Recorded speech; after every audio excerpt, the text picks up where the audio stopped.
Hello and welcome to Anvil Saga, the second playthrough. So if you haven't seen the first one, I do cut a little bit out, and if you're curious how the story starts and how the playthrough works, I do recommend going back and checking out the first couple of videos, which are going to be linked here. But we're actually doing this again today because this is a decision-based game, and the decisions you make actually change the way the game plays out for you and the story. It's an early access, so you only get about a year's worth of story, and we have completed through it once. So I decided to replay it and make different decisions, and this time to betray the English, even though that really hurts when I say it. So we are at the point where we have an apprentice, we've made a deal with the merchant, we've done all the basic stuff that is going to be the same in whichever way you play the story. And this is something we get. So this gentleman turns up who wants us to make some goblets for a party, and we're like, hell yeah, of course we'll make some goblets for a party. Let's get you and the town folk drunk, because I don't know if you've met me, but that is kind of like my thing. And we get it done pretty quickly. So one of the advantages of playing this for the second time is that I've figured out the rhythm, how to speed things up, the smart way to run the shop. So a lot of the easy way of playing the game is kind of all sorted for me, and it's more about delving into the story and figuring things out. So having made the goblets, it means they throw a party, and because they throw a party, I can't upgrade my stall, which is really annoying, because later you'll see I have the money for ages and I just can't do it because they're throwing a party. Once again, we get the Baron visiting us. Now, this is different to how we did it last time, because I believe last time we chose to make him some cheap swords because we were in a bad position, but this time we're actually doing okay. So me and Theris, my apprentice, have got a better rhythm. I've figured out how the game works a little bit more. I've been taking things a little bit slower and steady, and I feel like I'm in a better position that I can work through some of these missions a little bit better, and that is kind of a theme. So obviously it's second time playing, so I was gonna be better at the game, but it's also just choices that you make as well. But this time, as I say, I choose to put effort into it because I want the Baron to be my friend, so I make him some high quality swords, and we get our mysterious Count back. So this is one of my favorite things about the whole story, is these little characters that turn up. We have met the Count before, and the Count is looking for some iron cutlery because he's allergic to silver and he wants our help. So we offer to make him some iron cutlery, which I think is really, really cool. So we get it done, and this time, because we figured it out, we understand how it works, we actually make the thing for the Count, and we make the Count very happy, and he's really happy, and he disappears. But I feel better because I felt really bad that we'd let the vampire slash the Count down. We then also managed to complete our order for the Baron, and the Baron seems relatively happy. I honestly don't think that the outcome changes there based on what quality you make the Baron, because the Baron is just, let's face it, a bit of an idiot, and I don't think he was going to like us either way. So I actually don't think that making the higher quality ones made any difference at all. In fact, if anything, it probably just cost us more time and more money. So I think if I could go back, I wouldn't do that, but it was interesting to see.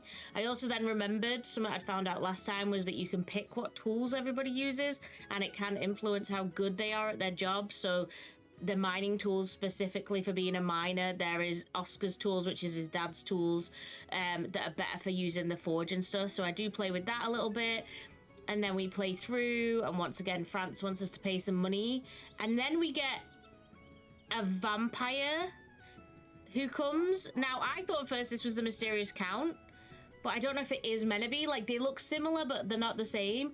But basically, it's a gentleman who has horrible teeth, and nobody in the village will help them, and they're struggling because they can't eat any food, so they're starving, and nobody's looking after them. And this is not a character we've got to meet before, and they're so cute. So Arthur's like, hey, do you want to go to a barber? And they're like, oh, the nearest one's miles away, and I can't afford it, and I don't know what to do. And they're like, please, please, can you help me? And Arthur makes his choice. So again, you could choose here. So you could send him out with a sword to get through the battlefield on the way to the barber. You can make him some barber tools, or you can just tell him to go away. But we offered to make him some barber tools because, you know, what's the saying? You know, teach a man to fish. And I'm really like, I just think it's a really cute little story that we help him. But he's a bit reluctant. He doesn't think that's a good idea. He's like, dude, I don't want to do this to my own teeth. But we do make him his tools, and again, because we're in a really good position, these jobs get done really quickly. So because my forge is actually running really efficiently, the stories tend to progress really fast. and he's off to figure out how he gets the teeth thing to work, and he disappears off, but it's not long before he's back, and he's got brand new teeth, and he's talking normally, and he's like, oh my god, I wasn't too happy at first, but it turns out actually this was a really good idea, and now he's gonna open a barbershop nearby so that no one else has to travel so far. So he's like really happy, and we did a good deed, and we made Vlad the barber happy, which makes me really happy. But I just, again, it's a whole part of the story that I didn't get on the first playthrough. So if you did get a game like this, I recommend playing it through multiple times. Speaking of parts of the story we didn't get last time, we get Father Bernard coming over to ask us for our help to make some locks for his beer, which I would rather be paid in beer for, but that wasn't an option. Now, I think this is because we've been so much more efficient at the forge that we actually were serving everyone really quickly, so we ended up with a good reputation with the holy men, and I think that's really an important factor because it also plays in later when we get to be friends with the witches. And previously we've kind of not been doing their orders on time when we were struggling, but now that we've got this smooth rhythm and the forge is running really fast, I think we're kind of winning everyone over, which is really, really cool. So we go ahead and we complete our order and we get the locks ready. And again, as you can see, the story really fast and easy for me to complete it because I had all the supplies, because I've got this nice little smooth rhythm running in the forge, and I feel like I've understood the management a lot better this time. And then we're just trying to get our prestige up because, as you know, we need level 50 prestige to upgrade the stall. We also need 250 coins, and we have enough coins, but because we threw the party and made the goblets, we can't upgrade the stall, so we're stuck, unable to upgrade our stall and unable to move on to like the next bit of the story because we made the goblets. So it's very interesting how simple decisions really actually influence the game significantly, because we now can't upgrade this stall at all until this party's over, because building is forbidden while the party's going on. A little bit later on, we get the herdsman coming back, and this is something that happened last time, and basically he's here to tell us, hey, guess what? The war's kicking off. You've got the French and the English, they're fighting. They're gonna come and ask you for some swords. You're gonna have to pick a side. Now, as I said, this is the day we betrayed the English. We're doing this mainly because last time we lost our apprentice because we were Team English and our apprentice is very French. And I didn't want to lose our apprentice again because that did do us damage really later in the game. So I decided to go Team French on this one. And as soon as the French gentleman arrives, we do deliver him his swords. Now, obviously, to my soul, this was hard because I am very British and proud, but it was also interesting just to see how the story goes out. Interestingly as well, the French comes first this time, and last time the English came first. So I think, again, it's probably to do with the way I've been working the forge, that I've been dealing with the French orders a lot quicker, or maybe with helping the church. I don't know what it is, but for some reason, the game almost knew I was favoring the French even before we got to this point, whereas this is the first real decision we've had to make that was Team France over Team England. But as I say, we do choose to make the swords for the for the French, and the French are very happy about it, of course, because they're getting swords, and they go off on their merry way, and they'll send someone back once we've made the swords and the shields. The English guy turns up who is not very happy with us, understandably, because, you know, they turned up to war to fight people and didn't bring enough swords, and obviously that's our fault as a blacksmith in a rural village in the middle of France, that we're the one not helping them out. But they believe because Arthur is an English name and because we're an English blacksmith, we should be helping them out, but we refuse, mainly because we've already helped the French. And to be fair, Arthur tries to pass it off. He's like, dude, I have no choice, mate. They were here first. They're forcing me into it. If I had a choice, I would totally be choosing you. This is an outright lie, of course. But Arthur's smarmy with the chat. It doesn't work. And they then think they're going to go see Jean-Jacques, who's a very French blacksmith. So why they would help the English, I don't know. But they're going to go try it. We then get our lovely monk back, telling us that they are going to be taking money from us again, but we're actually quite rich at this point. I don't know if anyone's seen the other one, but if you have, you'll know at this time we couldn't actually afford to pay them. We were that poor, we couldn't afford to pay them. And yet here we are, just chilling out, quite happy. Very happy to say that our eccentric pirate returns. So I think they may just be present in every single story. And yeah, I am letting you see it again because I love this pirate. If anyone knows me at all, if there's pirates in the game, you're going to get to endure the entire pirate time. But we do make a compass for the pirate, our eccentric captain, who has lost a ship and needs a compass that points south, which probably doesn't make that much sense, but I still love it anyway. And hopefully this time the captain finds his ship. We weren't quite sure last time whether he actually found his ship or not. I'm a bit worried about his sense of direction, even with our lovely compass that we provide for him, but hopefully the pirate captain makes his way.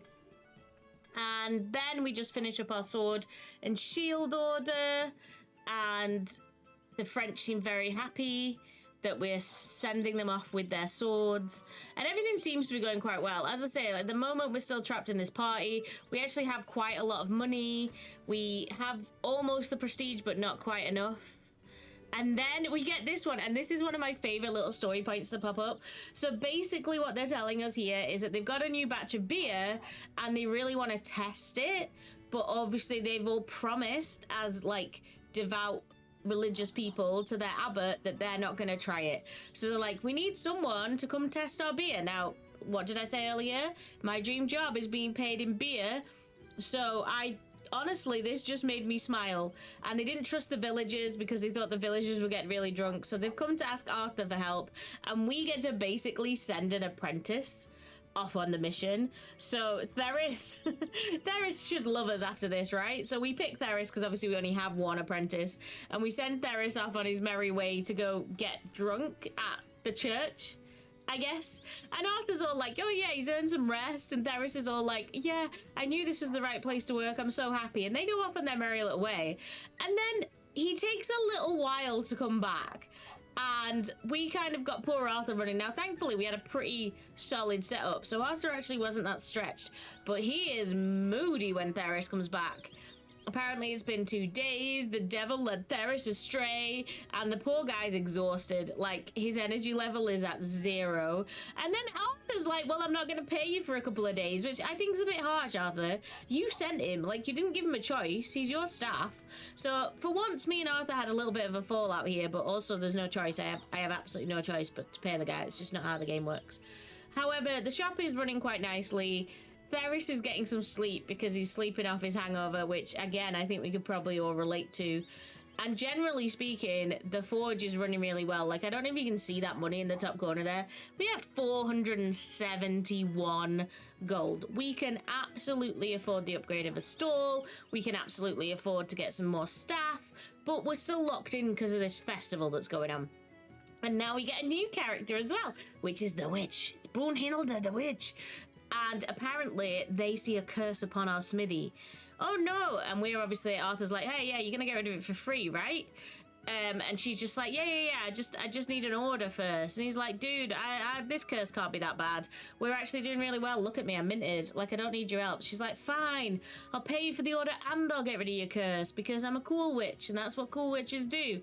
So Arthur then offers to help, and as it turns out, they've asked for rain because they want the fields to flourish, and they unfortunately have a problem with their cauldron. They've got a hole in it. They need Arthur and his magic blacksmith skills to make a new cauldron. Why in my head does it never occur to me that blacksmiths make cauldrons? I don't know, but it was a weird one for me. But yeah, basically Arthur agrees, and she's gonna get rid of the curse if we succeed. And again, as I say, we're in this great position where actually we have loads of ore stored up. We're ready to go almost pretty much straight away. And Theris gets out of bed with his hangover and makes a cauldron. The witch seems really happy with it. And she removes the curse by saying, "Begone, curse." Who knew it was that simple? I feel like just walking around my house saying that about myself, seeing if it does any good. But now with Theris up and Arthur up, we start running the forge again. And then we find out that the rains actually turned into floods. But what it does mean is the party's over and we are allowed to build again. And because we have so much money, we decide that we're going to build 2 rooms on our little smithy so that we can put a new bedroom in, which means we're allowed to hire more staff. And also because we know from previous gameplay, when we upgrade the smithy, we're going to be able to have a workshop.